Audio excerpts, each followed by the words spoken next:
Hi, my name is Vince Mickens with the Private Air Media Group. Welcome to All Things Aviation and Aerospace. I'm sorry, I'm just laughing because I was complaining about why is Victoria talking while I'm talking and blah, blah, blah, blah, blah.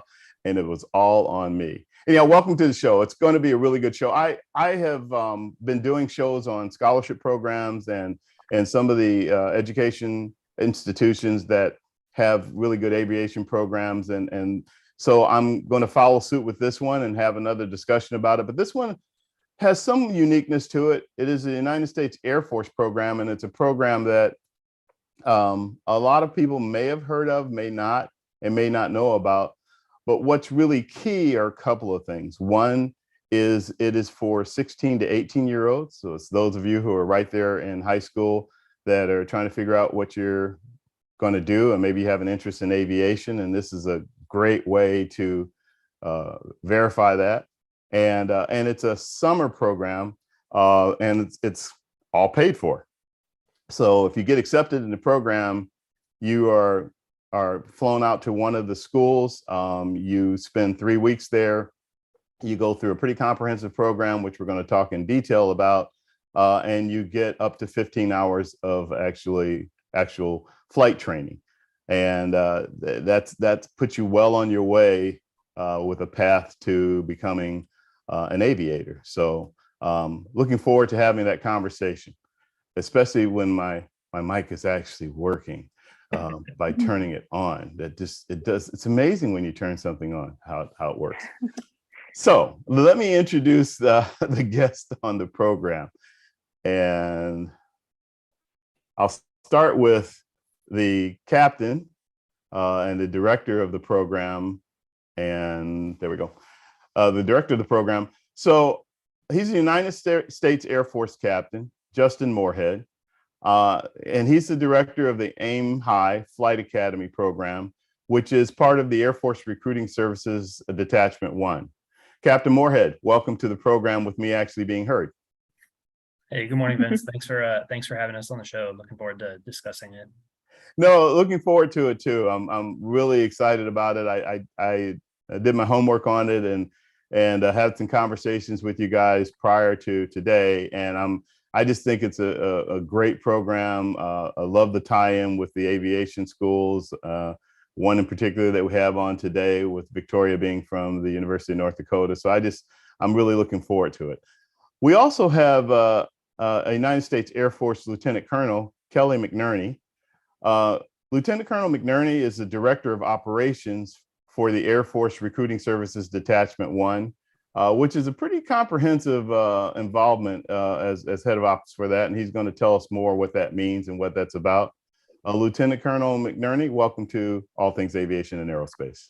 Thank you for having us, and happy to be here. Happy to have you here. Also joining us from the Air Force's Aim High Flight Academy program, who's worked with the program, but currently she is a first lieutenant, Courtney Tomas. First Lieutenant Tomas is a KC-135 Stratotanker pilot. I was just teasing her about it because I think it's really cool for someone that recently has come out of flight training and everything, and as in within the last couple of years, and has had an opportunity to do a whole lot of missions flying co-pilot in a Stratotanker. And for those of you who don't know what a Stratotanker is, it's that big aircraft that refuels other aircraft, and it's the size of an airliner or bigger. And it's pretty neat. It's a 4-engine aircraft, and I just think it's cool that you get to fly that. So welcome to the show, First Lieutenant. Thank you, Vince. I'm really happy to be here and talk to you. Happy to have you here. And I understand you're stationed at Fairchild Air Force Base, just outside of Spokane, Washington. Yes, that's correct. So you're over there where it's a little earlier than it is for us here on the East Coast. Just a little bit, but I had my coffee, so we're good to go. So you're good to go. Great. And on the civilian side of things, or as I like to say, on the civilian side of the airport fence, we have Victoria Johnson. So Victoria started out great because her first name is the same as my firstborn. So Victoria, that sets you perfectly for being a guest. No, Victoria is a certified flight instructor, a CFI, at the University of North Dakota's Aerospace Foundation, better known as the UND Aerospace Foundation. And she has a great story to tell, which I will just bring that up when we start talking about it. Victoria, welcome to the show. Thank you. I'm happy to be here. Very happy to have you here. Really excited about this whole opportunity. And there we go. I get everybody up on screen. So I guess I want to start out because I want to tell a little bit about who you guys are before we get into the specifics of the program. And I think both of you, I'm really speaking to both you, Victoria, and you, Courtney, that you guys have great stories to tell about your own past that you've taken. And I'm going to start with you, Victoria, because you actually started as a flight attendant and didn't even know that you had an interest in being in the cockpit. So tell us about that background, how that happened, and how you ended up where you are now. Yeah, so I've been a flight instructor at the UND Aerospace Foundation for a little over a year now, but previously, the past 7 years, I've been a flight attendant for a major airline as well. Right after high school, I didn't know what I wanted to do, just like I feel like most people can relate to that. I was sitting on the couch with my grandfather, who was actually a flight attendant on the Air Force One, and he goes, "Why don't you become a flight attendant?" And I said, "Yeah, sure, why not?" So I Googled how to become a flight attendant. Probably like 6 months later, I got a job opportunity for a major airline, and I just started becoming a flight attendant ever since. Shortly after that, I kept seeing females go into the cockpit, and I was like, how do I do that? Like, this is such a cool opportunity to be able to go up and do that. So I started researching, I started reading books about pilots, reading books about airplanes.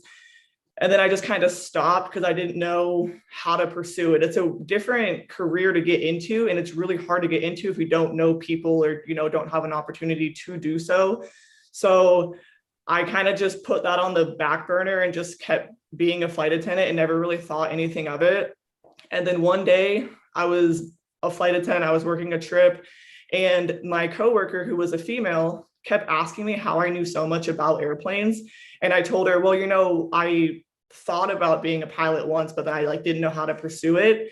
And she happened to be getting her ratings at the same exact time. So she's like, hey, you need to go, you need to do a discovery flight.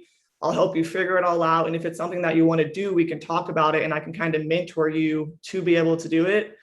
And basically after that, the rest is history. I did my discovery flight. I loved it. I actually did the discovery flight at UND, and I went to school there. I did all my training there. And now full circle, I work for them as a flight instructor. Yeah, and the discovery flight, I'm glad you brought that up. That's been coming up a lot lately. And I think it is a very important aspect of introducing yourself to aviation and really determining if that's really something you want to do. Because it's one thing to look at a cockpit and say, oh, that looks like fun. And it's another thing to actually experience it and then start doing it. So I think that's important. I'm going to talk in more detail about it, but the program that you're involved with, if I'm not mistaken, you actually went to the school in Phoenix, right? Yes. So it's a 2-year program. Correct. Yeah, I work for the UND Aerospace Foundation, and the school that I went there as well. It's you get your associate's degree. You go to Chandler Gilbert Community College, which is associated with UND Aerospace Foundation. And then with that, you get your associate's degree in flight. And then you get all of your ratings up to CFI. Okay.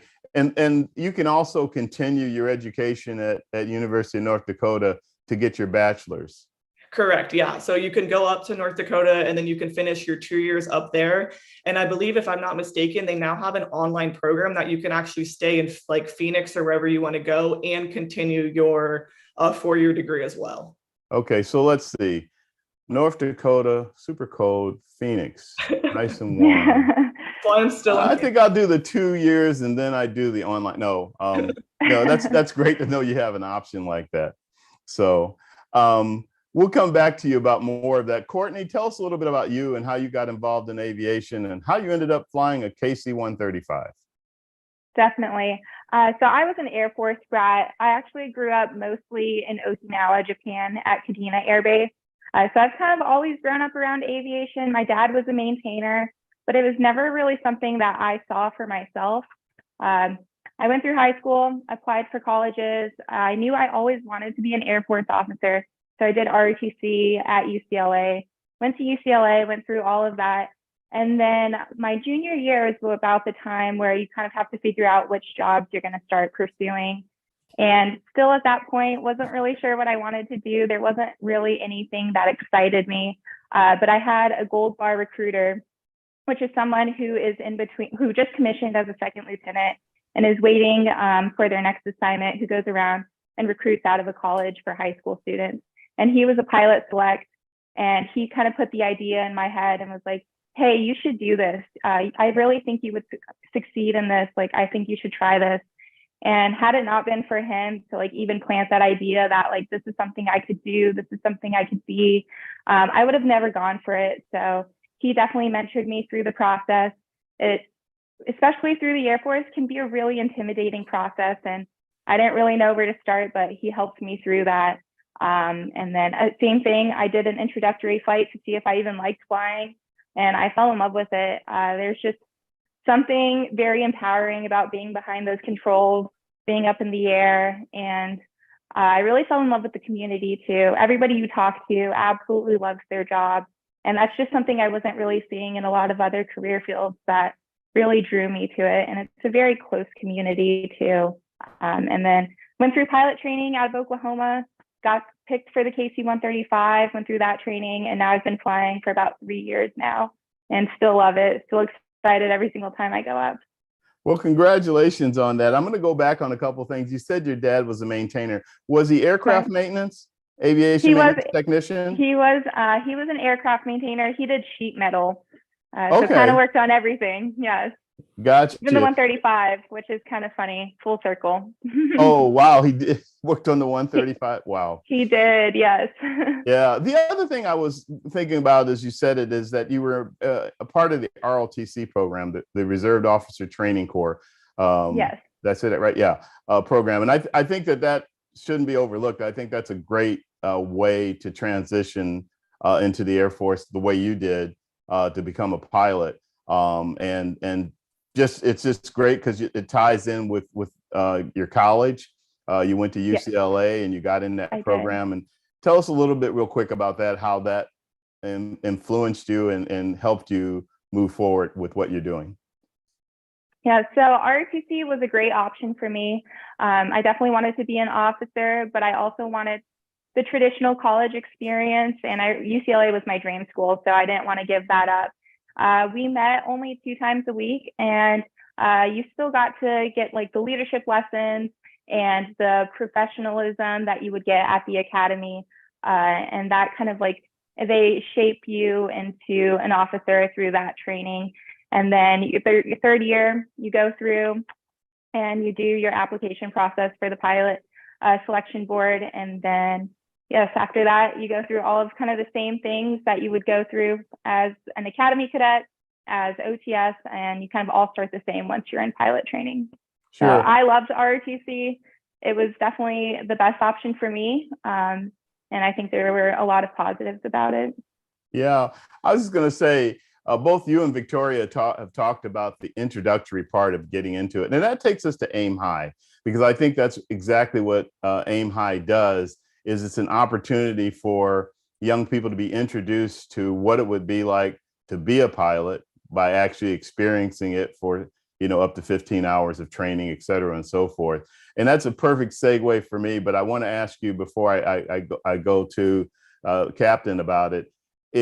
What made you, or how did you get involved in Aim High when you were, you did your pilot training, you're flying KC-135s, even did combat missions, et cetera, and so forth. So where did Aim High come into that? Yeah, so fortunately, I had somebody else in my squadron who was a part of the Aim High Flight Academy staff the first year that they did it. So I heard about it through them. But I absolutely love flying, and I am really passionate about this career, but something that sometimes I miss is kind of the mentoring aspect. I was a psychology major in college, so I really enjoy helping people and influencing people. And this was the best of both worlds, being able to influence youth and talk about the career field that I'm so passionate about. And like I said, had it not been for that gold bar recruiter telling me like this was something you can do and like someone believing in me, I wouldn't be where I'm at today. So I really wanted to be that person for somebody else, even if it was just one person, letting them know that like this is a possibility for them as long as they put their mind to it and put all the hard work in, that it was something that they could do. And it was great that Aim High Flight Academy helped me be able to do that for somebody. Yeah, I applaud you for that. And you and Victoria have both had that mentoring experience that helped both of you move forward in your careers. So that's great. Captain Moorhead, you have been, where did Captain Justice come from? That must be a Marvel. No, Captain Moorhead, you have probably been waiting and wondering when I was going to start actually talking about Aim High in detail. Why don't you give us an overview of Aim High Flight Academy, the summer program and everything, and what that's all about? Absolutely, Vince. So, I think starting with Lieutenant Thomas's and Victoria's stories, both of them mentioned, experiences of people that mentored them, or I think Victoria said it well, right? Like it was something you kind of had to know somebody, right, to get into the field. So, what Aim High Flight Academy does is it's an opportunity for 16 to 18-year-olds to just come in and experience it and remove some of those barriers to entry into the aviation career field, specifically for flying career fields and all that. So 16 to 18 years old, for as far as minimum eligibility criteria, the minimum GPA is 3.0, and then you get a letter of recommendation. And then beyond that, the rest of it is just, completing the application online and all that. So if they come in, they get their first 15 flight hours paid for fully by the Air Force, along with the lodging, dining, all of those things are taken care of as well for the students that are selected. We send them to universities like UND Aerospace Foundation and California Aeronautical University and some of our other university partners to receive training for 3 weeks in the summertime. So that's a brief overview over the program. Sure, and the program has been around for a while. So, but I'll ask both you and the Lieutenant Colonel McNerney. Part of this is also a diversity effort, both in terms of getting more women into flying and people of color. Would that be correct? Absolutely. So the Aim High Flight Academy is one of 8 programs that Recruiting Services Detachment 1 accomplishes. One of our many initiatives in order to go into those untapped communities and resources to provide a more diverse team, because our senior leaders has recognized that with diversity comes tactical advantage. It makes us better critical thinkers when we bring people from different backgrounds. So when I say different backgrounds, I'm talking about work experience, cultural experience, socioeconomics. It brings that critical thinking aspect for issues that we don't even know are going to be in the future. Yeah. Lieutenant Colonel McNerney, tell us a little bit more about what you do specifically as a director of operations for the Air Force Recruitment Detachment 1. What's that program all about? Absolutely, sir. So we are rated diversity improvement, and what that is primed on is our rated career fields. So that's our pilots, our combat system officers, which are our flying navigators, and then our air battle manager. So depending on one aircraft, it could be similar to an air traffic controller for a battle space, or you're watching troops on the ground providing air support through those officers. And then the last but not least is our remotely piloted aircraft pilots, which are our drone and unmanned pilots, unmanned aircraft, excuse me. So we're trying to enhance the diversity of those communities to make it more reflective of our great nation. Yeah, and so you said that the recruitment program is one of 8. So what's an example of some of the other programs within what you do? So just like Lieutenant Tomas was talking about, going out there to mentor. So that's one of the things, is going to events and engagements that our strategic partners have identified to us, where we go out and we engage with youth, young adults, as well as influencers, to provide them the information and educate them on the pathways and opportunities that are out there. And what's more important is that our mentors, they've already gone through the trials and tribulations. So we want to help paint a pathway and let them share the obstacles that they had to overcome to set up youth for success, to really enhance that opportunity for our future leaders and our future youth. Got you. How do you attract young people to this program? Coming back to Aim High, and what are you looking for? And what, you gave some of the requirements in terms of grade point average and things like that, but really in terms of attracting people and letting them know about this program, what are some of the things you want them to know as parents and young people listen to this or watch this and are wanting to know, okay, so far it sounds good. How do I get involved? Absolutely. So as far if you think that you may even be remotely interested in just trying aviation, right? I mean, this is a fantastic introductory program, right? There's no previous flight experience required. All of our flight instructors are prepared to take students from absolute ground zero and all of that. People can go online and learn more about the program and get access to the application on the recruiting.af.mil website. That's where the application will be posted once it's live on October 1st. Do you guys help in that's a 2-month, I think, application process, October 1st to the end of November? Yes, so it'll open on 1 October and it'll close on 30 November. That's why we're doing this show a few days before. Do you guys do anything or offer any assistance with the application process? And the reason I ask this is that as I talk about these scholarship programs and opportunities, I find that both students and sometimes parents are somewhat intimidated with the process in terms of, what they need to do and what it takes to get. And I refer people to these programs all the time.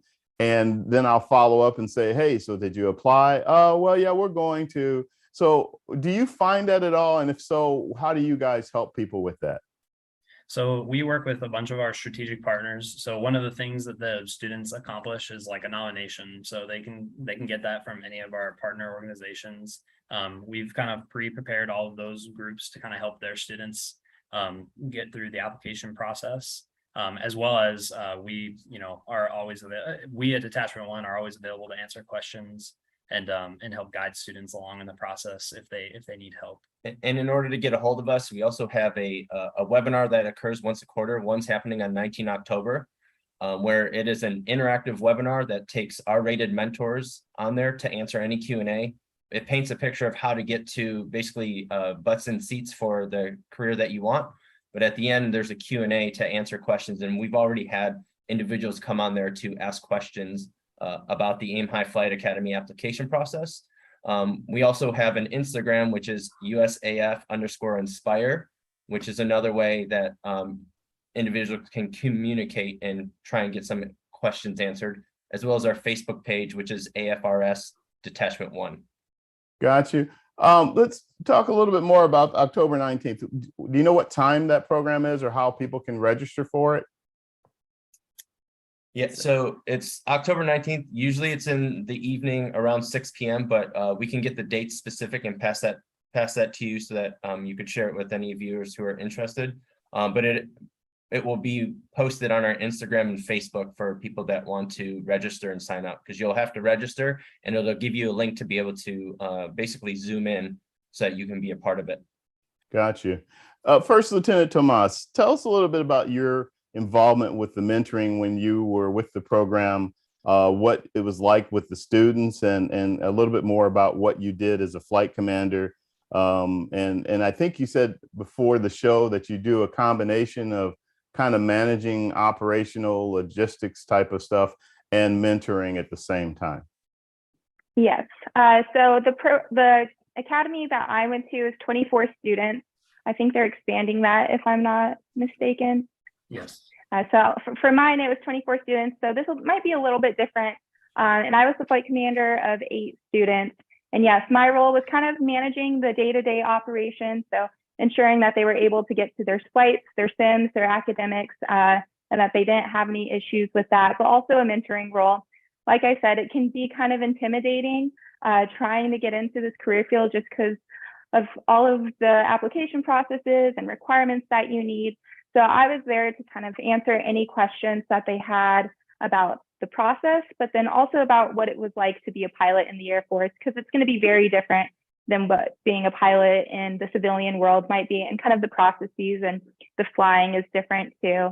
And then also just like mentoring on going to college, because a lot of these students are in high school. So they're still trying to decide if they want to do ROTC, if they want to go to the academy. And it was kind of my role to educate them on the different options, the kind of pros and cons of each one, and then helping them figure out what path they want to go on, or if they even want to join the military, because not everybody does, and that's okay too. But just mentoring them through that process and answering as many questions as I can, and being that person that they can come to, months down the way, or once they're at pilot training, if they have any questions when they get there, just being somebody to support them and empower them and believe in them.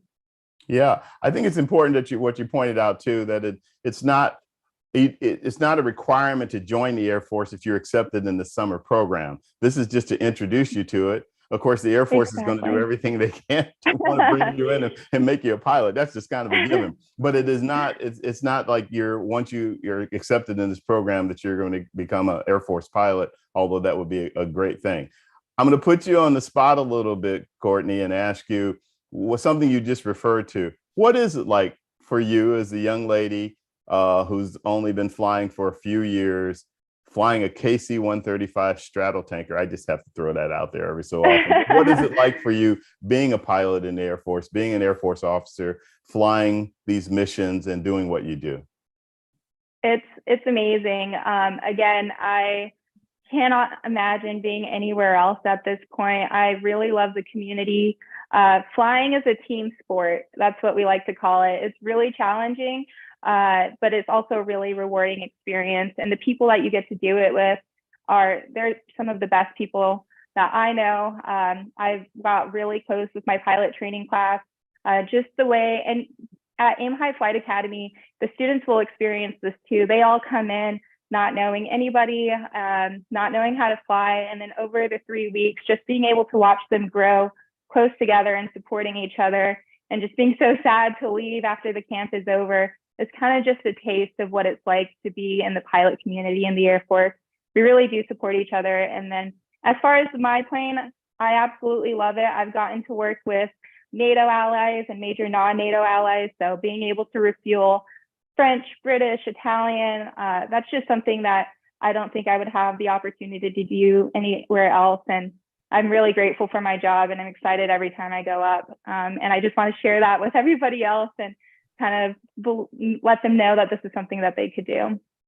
Victoria, would you say that same applies for you on the civilian side, the team aspect of it, and the excitement that you feel with doing it? And what is it like for you, knowing that you were a flight attendant, I believe, for maybe 7 or 8 years? Yeah, that's correct. Yeah, I've been a flight attendant. And then now you're, going to be sitting in the cockpit, flying the aircraft. Yeah, I definitely say it's definitely a team sport. I mean, when I was a flight attendant, I'd always have encouragement, of people saying like, you can go and be a pilot, you can go and be a pilot. But I just needed that like one mentor to mentor me and tell me to go do my discovery flight and give me steps to take, just like everyone else is kind of saying. It's not a hard industry to get into, but you kind of just don't know what to do. So just us being mentors for, future pilots to just get their foot into the door, because you don't have to have the passion when you're at a young age. I didn't know I wanted to be a pilot till I was 25, right? So I feel like there's not a point in time as when you need to know you're going to become a pilot. But it's definitely a team sport, just like that was mentioned before. And I've had a great opportunity. I love teaching my students to fly. Every time someone solos, it's like the best day of their life. And I just love the opportunities that flight training has given me, and being a flight instructor has given me as well. So you get more out of your being a flight instructor than just building time. You're actually enjoying seeing your students progress and what potential they have. Yeah, definitely. So I feel like, obviously, being a flight instructor, we are trying to build time. We're trying to get our hours to go to the, an airline or cargo or wherever we want to go at some point. But right now, I'm just really enjoying the opportunity to mentor young students and get young students to want to fly, because being a pilot, it's a lot of, ground school. Flying the plane's one thing, but you do have to study and stuff. So encouraging the students and getting them, to make ground school fun and to make them want to do it is something I really enjoy, and I look forward to doing every day. Awesome. Captain, you are a United States Air Force Academy graduate in I believe civil engineering. Yes, yes, that's Yeah. Well, tell us about you and civil engineering and the academy and the Air Force and a little bit about your background. absolutely. So I like to say, as far as just I'm gonna take the background back a little bit, but I like to say the timing is everything. So for me, my best friend in high school went to the academy and called me up as I was a rising junior, so getting ready to go into my junior year. I had no idea what the academy was even at that point, right? He told me about it. I'm like, that's great. When do I start my application senior year? And he's like, no, man, you need to start now. You need to start in your junior year. So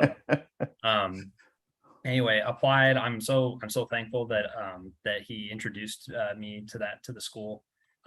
Got started in June of 2014, and then graduated in 2018. And I absolutely loved it. The people that I met there, all fantastic. I actually met my wife there. We were in the same freshman squadron and all that. So that was fantastic. And just getting. Oh, so you got the package deal. Yes, yes, you could say that. You Yes. can call it that. You also went on to graduate school, and what did you study? So I just finished up my MBA, and then I'm going to get a second master's in engineering management in May, actually, this next summer. Okay, and how does that tie in with your involvement with the recruiting and the Aim High Flight Academy? So for me, it's just I bring a different perspective. I bring in a different perspective, just managing this program, a scholarship program, and all that. This is kind of this is a joint spouse assignment for me as well. So my wife and I are both stationed here in San Antonio. We're not currently in San Antonio. I'm traveling right now, but anyway, that's a little bit about how it kind of fits. How it all kind of came together. Got you. Lieutenant Colonel McNerney, tell us a little bit about your background and how you've done tell us about your career. Okay, so well, He's like, oh, no problem. how I initially joined was I was in college. I didn't know what I wanted to do. I probably changed my career 4 or 5 times. And then towards the end of the year, I said, I want to be self-sufficient and travel the world. And so the Air Force was a great opportunity. And I was like, do I want my desk on the ground, or do I want it a couple miles in the sky? And so that's where I kind of decided I wanted to go be a flyer. And then I went to my local recruiter. I got picked up for OTS. I got selected as a combat system officer. Officer training school. Yep, officer training school. So sorry, yeah. So officer training school, and I got picked up as a combat system officer, which back then was known as a navigator. So basically, we tell the pilots where to go. We do the planning, and depending on the— Yeah, that's what you guys say, but go ahead. It is. But depending on the career field, you could be operating weapon systems, you could be controlling them, or you could be navigating the aircraft, and a multitude of other things. But how I explain it to people is we're like the Garmin, but for the pilots. That's a great explanation. What kind of aircraft did you serve on? So I started off in J-Stars, which is a E-8C aircraft. So it's similar to a civilian airline. So similar to the AWACS, who has the big Oreo cookie on the top, the dome. We're like the brother of the AWACS, where we call it a canoe on the bottom. So we watch the troops on the ground. So troops going in, troops going out, potentially looking out for ambushes, or if we're watching over certain bases and preventing attacks and calling them out to the troops on the ground to give them the tactical advantage. Got you. We also do that with the Navy. We'll provide overwatch for the strike groups that are going into certain areas. But those are some of the things that I got to do that I didn't know about. And I kind of took the leap of faith, saying, this is what I wanted to do. And along the way, I've found opportunities, and I'm just hoping to be able to share that with someone that was me back in the day, so that they're more aware and they can make more informed decisions and then choose that pathway with less obstacles. As I'm talking with you guys about your backgrounds and everything, Captain, tell us about some of your students that have come through or been in these programs, what it's been like for them and what it does for them in terms of, if you think about it, somebody applies, they get in your program, they go to one of the 4 campuses that you guys now do the program with, and they actually go in an airplane and they start flying, and they start basically taking kind of a ground school and whatever else is incorporated, which maybe you can expand on it with that too. But what is it like with these kids? What are these kids like as they go through this? So yeah, I mean, you could even see in pictures leading up to when they start the ground school, right? Like people are kind of like, you know, unsure, right? By the time they're soloing the aircraft all by themselves, they step out of that plane a brand new kid, right? There's a whole new level of confidence that kid now has, right? Having accomplished that major feat of being able to take off, land by themselves. Yeah, so I mean, it's that's a big change, right, for the students, just getting that new skill set. Even if they don't, if they walk away and say, you know, I'm going to be a pilot, but maybe in my free time, that transcends into all aspects of that kid's life, being able to have that just confidence and all that. Sure. I mean, they receive all the ground school and all that in place once they get to AMI Flight Academy. Yeah. Kelly, how about from your perspective? So it's a lot of youth taking a leap of faith in something that they have no idea what it is. And for most of them, they're leaving home for the first time. And a lot of them struggle through a lot of you know, homesickness initially, but then at the end, once they receive that solo flight or they're done with the program, the friendships that they establish with the students there, the mentors that they have access to, and then the confidence that they can do it, all that didn't matter. And a lot of our mentors do a great job of teaching them. For example, some kids never accomplished did their laundry before. So our mentors are there to teach them how to do that. Yeah. And that's an important thing. You got to know how to do your laundry. Yes.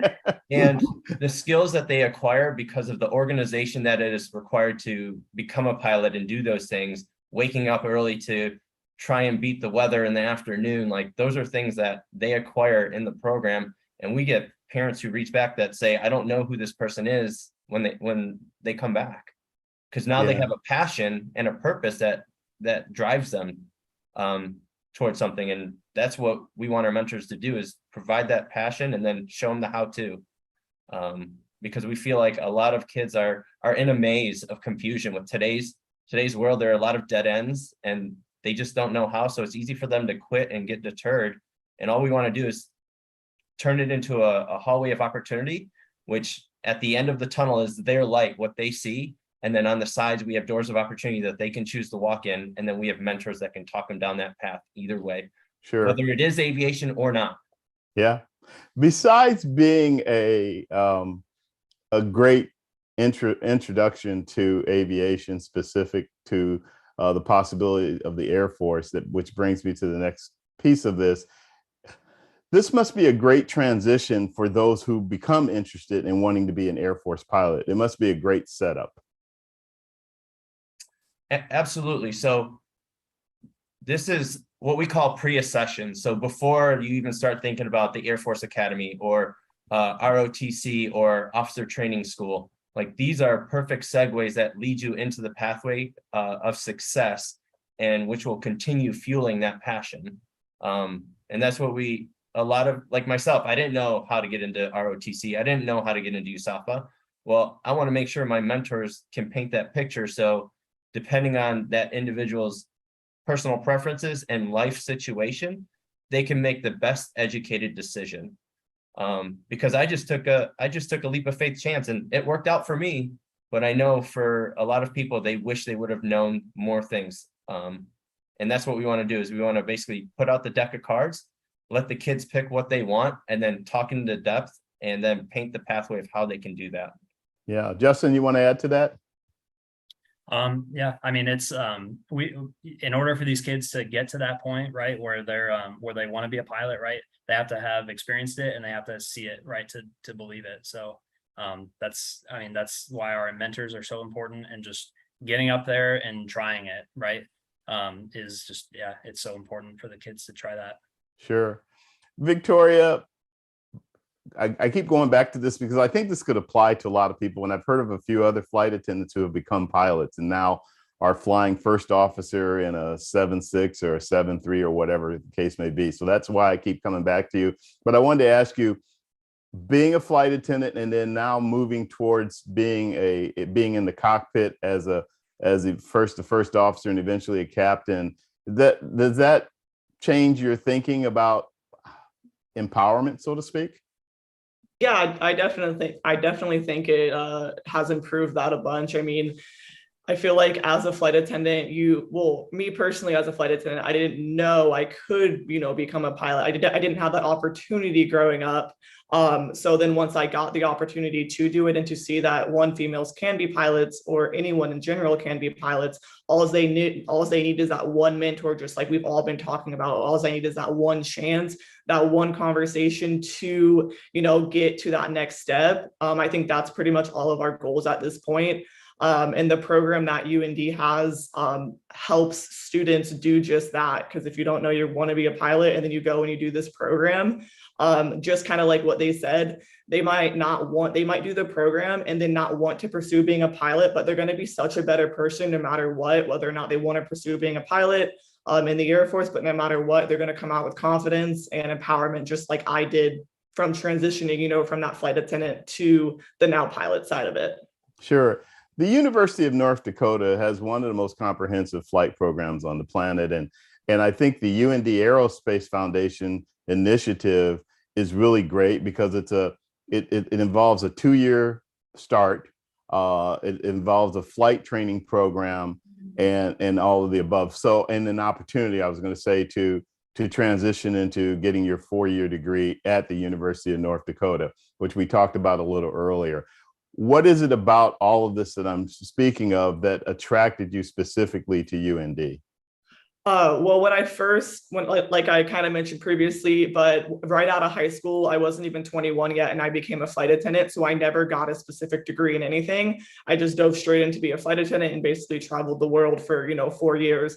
And then once I decided that I wanted to take that leap and become a pilot, I decided I did want to get my degree and eventually my bachelor's degree. So this was a great opportunity for me to do both things at one time, rather than just going to what we call a Part 61 school, which is, I don't know how to say it, but basically you just go on your own and you do it yourself. The right. one program is more of a structured program, which is what I personally needed, and what I think a lot of students do need in order to succeed itself. Sure. It seems like the combination of the education side of it, as well as the flight training, which includes ground school and everything, is important for that. And what I was going to ask you, so UND has a pretty nice fleet of aircraft. The Flight Training Center in Phoenix, what kind of aircraft would pilots be training in? Or that you teach pilots to train in? Yeah. So here at UND, we have all Piper Archers. They are all G1000 aircraft, which basically means we have an advanced electronical system. So the old school way of flying, you had little 6-pack instruments that you flew with. And now our entire fleet is completely G1000. Our maintenance at UND is amazing. We just write up the planes, they fix it, they bring them right back. And the program itself is just an awesome program. We just had the JROTC students here at UND 2 months ago, the entire summer training with us. So that just goes to show like what a great program UND is as a whole. So the Piper is a single engine, low wing. This is just for the audience to know that may not be familiar with it. And as you said, has a G1000. You said doesn't have a 6-pack. I always tell people it's not a 6-pack of beer or soda. 6-pack is the panel and everything. You actually have to explain that to people. Sometimes they're like, oh, so they fly with a 6-pack. Why? So, that's a great training aircraft. And some schools have the 172 Skyhawk, which is the high wing. That does the same thing. It's just a different type of aircraft. So, and then you guys also have twin engine. You have multi-engine, right? Yes, correct. We we fly Seminoles as well, and we have right? Yeah, we have. I believe there's 4 of them at the Phoenix location. Okay, and then helicopters too, if I'm not mistaken. The helicopter is only at Grand Forks, so we don't have a helicopter program. You do not. So your focus is fixed wing there. Yes, correct. Yeah, it's fixed wing, and then we have our multi-engines as well. Yeah. Courtney, coming back to you, when you went through flight training, what was the succession of aircraft, and how did you end up in a KC-135? Yes. So for pilot training, if you do have a PPL, then you wouldn't go through the initial flight training, which is in Colorado. But if you don't have a PPL, then you would. And then in Colorado, at initial flight training, we fly the DA-20, which pretty much has the same amount of power as a lawnmower, we like to say. So Yeah, it's a the really Diamond small plane. it's a Diamond two-seater. Yes, yes. Got a We could stick barely fit instead in of a there. yoke. Yes. So we fly that. We get about 21 hours in that aircraft, and we'll solo at the end of that. And then after that, we each go to T6, which is the single prop aerobatic plane, and we'll do about 4 months there. We start with academics and then go through sim, and then we'll learn how to kind of just fly that aircraft. Then we'll go through a navigation phase and then a formation phase. And then after that, depending on our preferences, as well as how well we did in that aircraft, we split off into either the bomber fighter track and fly the T-38, or we split off into the T-1 track, which is cargo, tankers, etc. This program is changing a lot right now. So what I went through isn't going to be necessarily the same what some students are going through now or in the future. So just keep that in mind. But after that, I flew the T-1, which is a Learjet, and did about 4 months in that. Same thing, sims, academics, and then the flight line. And then we have something called drop night, which is where we find out what aircraft we want, and that's based off of what we ranked on our dream list, and then also how well we did in pilot training. And then after that, we graduate. But again, this is changing a lot. Pilot training is looking very different now, but that's just the program that I went through. It is changing, and one of the main things that's happening is the T-38 is being replaced by the T-7A Red Hawk, which Correct. is pretty neat aircraft. They had a rollout of it at Boeing in St. Louis. And since I'm from St. Louis, no, it wasn't because I was from there, but I had an opportunity to be at that rollout, and actually I had an opportunity to fly the sim, and I got to say that Oh, wow. T-7A. So yeah, Air Force, I got to fly the sim. No, That's amazing. That's really it cool. was a pretty neat experience. That's going to be a pretty fantastic aircraft for training and hopefully for the next at least half a century or so. So you're right. There are a lot of things going on in terms of changes with that. The other thing that's neat about the T-7A Red Hawk that I just have to throw in there is that they have named it that partially in honor of the Tuskegee Airmen. So the Tuskegee Airmen are red tails, and so they call this the Red Hawk as a way to honor the Tuskegee Airmen and that type of thing. And speaking of the T-1, although it wasn't a Learjet, it's a Diamond. No, not a Diamond. I'm sorry. It's I forget what kind of jet it is, but it has one of the famed Tuskegee Airmen on the side, its name. Oh, wow. That's awesome. As an honor to him, Brigadier General Charles McGee, who lived to be 102 and flew over 400 missions or sorties across 3 wars for the Air Force. So, while we're bragging about the Air Force, might as well throw that in too, right? That's awesome. Yes, definitely. As we kind of start to wrap this up, I wanted to kind of get a final word from each of you, a little bit of feedback. And I'm going to start with you, Victoria, on the civilian side and what you're doing at UND. First, I want to ask you, what are your career goals? And secondly, you've been mentored. So what kind of mentoring would you give to young people watching right now that are maybe in high school or even in college and they're still trying to figure out what it is they want to do in aviation? What would you say to them? But before you tell us that, tell us what your career goals are too. Sounds good. So I think it would be really cool to go full circle after I get my hours as a flight instructor, and then I'll have to go work for another company, but then to go full circle and work back for the major airline that I currently work for.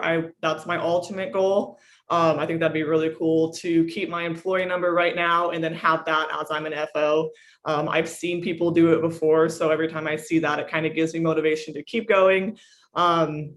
So ultimate goal, work for the airline I currently work for, but just sit up front instead of in the back. And then as for mentoring students, what I'm trying to do, I just would tell them that one, it's never too late to do it. I know we're talking about 16 to 18-year-olds right now. So just because you're not in the aviation industry, or just because, you know, your parents, I know aviation industry, it's like, oh, my mom, my dad, they're, you know, everyone's pilots. That's why I'm a pilot. You can be first generation aviation. And we are seeing that more and more now. The first generation aviation coming out. It's just, we need to have conversations about it to get that seed planted in their heads. And that's why I think this is a great opportunity, that if you don't know what you want to do, you're never going to know unless you try. Just like Courtney and I both had our discovery flights. We had no idea we wanted to be pilots, but once we sat in the cockpit and flew, we instantly knew that's what we wanted to do. So you're never going to know, you know, unless you try. So I just say, go for it. This program is an awesome program to do, and it can't hurt to just try and maybe find a career in aviation. Yeah, Captain Moorhead, how about you piggyback on that and give us a quick recap of the program and how to apply, et cetera, and so forth. So absolutely. So just if for anybody out there that's listening, right? I mean, if you want to try your first generation, you know, potentially could be a first generation aviator. If you even think that you might be interested in flight, come and try it at Aim High. We'll teach you what you need to know. You can apply online at recruiting.af.mil/aim-high-flight-academy. Did everybody get that? Yes. Yeah. So you guys can send me a chat and I'll pass that along. Go ahead. Absolutely. So, and if you have any questions about the application process, tune into our webinars and learn about it. Ask questions there.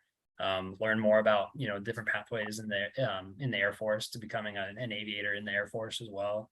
And really just you know, seek as much knowledge as you can, right? Whether that's through our program, through any of our partner scholarships that are out there as well. And yeah, you have with knowledge comes power, and students out there can make informed decisions about what they want to do when they grow up. Absolutely. And you're again an Air Force Academy graduate. You found out about it through your best friend, and that puts you on a career track to where you are now. And anything you want to add to that about finding out when you were in high school, almost stumbling on it and then moving forward with it? Yeah, I mean, just look for people that are in those seats where you're trying to go. For me, it worked out. You know, like I said before, the timing is everything. Which is why we go out there and try to, you know, make people aware of the opportunity that's out there.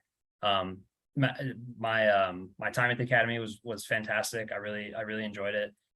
Made a lot of great friends, and really grew myself a lot to become an Air Force officer. The reason why I'm an engineer is because of the mentorship that I received there from different civil engineers. For me, the guy that shows the picture of the hangar that he just built with a brand new airplane in it was awesome, right? I wanted to be that guy. That was me. But so that was your motivation. Yes, that was the motivation. That's what drove me towards civil engineering. And I've been to Japan for 3 years. I've been to Korea, and I'm only 26. So I love what I do. I love my stop in the recruiting service, doing what I do with this youth scholarship and all that. It's not something an engineer normally gets to do. So yeah, I love it. Yeah, absolutely. Courtney, you've experienced a lot regarding mentoring, the opportunity with Aim High, and you mentioned how important it is and how important it is to you and how you want to continue to do that. So what's your words of advice to young people that are wanting to, you know, get into aviation through a program like this, et cetera? Definitely. Like Victoria said, it's never too late.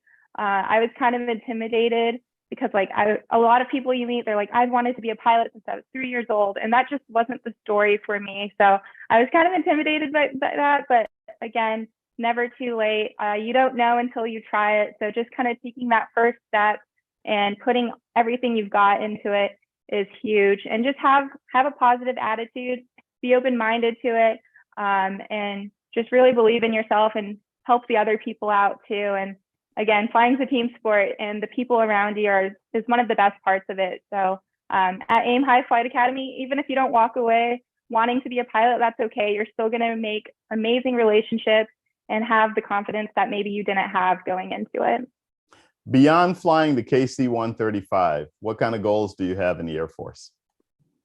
I love the Air Force so far. I think it's brought me a lot of opportunities, so I definitely want to stay in. Probably ultimate goal is to be a squadron commander one day. A lot could change between now and then, but for now, that's probably my biggest goal.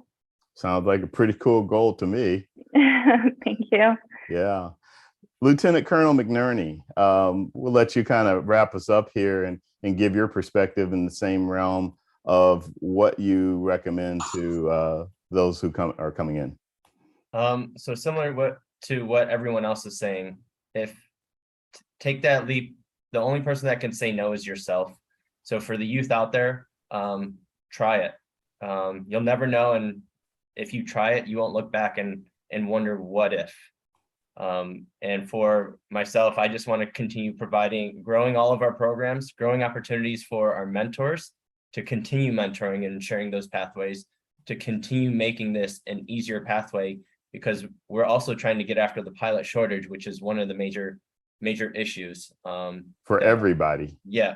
So we're trying to also connect all of the people who are doing great things, because everyone's doing great things, but sometimes there are so many things, so much noise going on that people are unaware of those programs. So we also want to be the connective tissue and connecting our partners so that we can create somewhat of a pipeline that fits the youth of today for tomorrow's issues.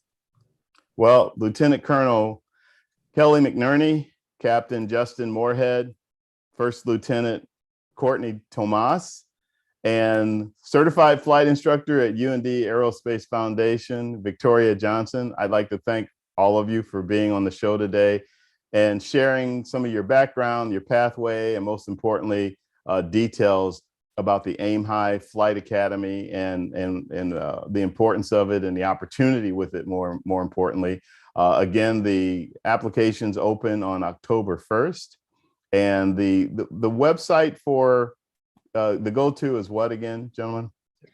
It's I'll put it in the chat as well, but it's recruiting.af.mil. And then on the first thing you're going to be greeted with is a picture of a bunch of kids in front of an airplane. Just click that picture and it'll take you where you need to go. Got you. Thank you guys for being on the show. It's really great to have you, and I appreciate the opportunity for you to share with our audience. Thank you. Thank you so much, Vince. So you've been watching All Things and listening to All Things Aviation and Aerospace. I'm Vince Mickens with the Private Air Media Group. It's always exciting to have an opportunity to share things like the Aim High Flight Academy and other schools and programs with you guys, and we will continue to do so.